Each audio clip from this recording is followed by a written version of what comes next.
Gamal Abina, bonsoir. Une conférence Bonsoir. de presse a eu lieu ce soir entre les présidents français et ukrainiens. À l'issue de leur entretien bilatéral, Emmanuel Macron a annoncé la livraison en 2024 de Mirage et la relance prochaine des négociations d'adhésion de l'Ukraine à l'Union européenne. Alors, cela vous surprend-il ? Vu le revirement de M. Macron, ça ne me surprend pas. Il est capable de tout et de dire n'importe quoi.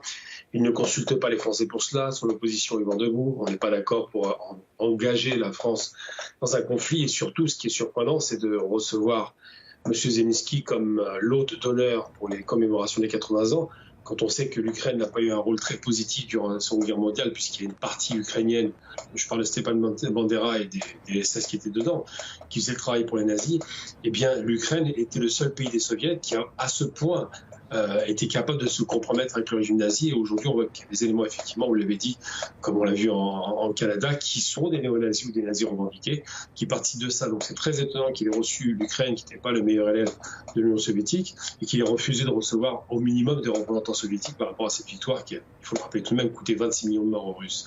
Et donc, dans ce discours, M. Macron entraîne effectivement de façon assez véhémente, je n'ai pas très bien compris d'ailleurs cette façon d'agir, l'Europe. Il veut entraîner l'Europe en disant que l'Ukraine doit être membre de l'Europe, alors qu'elle ne peut pas l'être pour des raisons que l'on connaît de corruption, et puis surtout qu'elle doit être membre de l'OTAN, alors que clairement c'est une déclaration de guerre ouverte. Si on dit que l'Ukraine rentre dans l'OTAN, ça voudrait dire que l'article de l'OTAN qui garantit une solidarité de tous ses membres conduirait à une guerre directe avec la Russie. Donc tous ces éléments font effectivement qu'on doit s'inquiéter de ce genre de déclaration, mais il ne faut pas perdre de vue que la plupart des Européens sont vraiment complètement opposés à cela.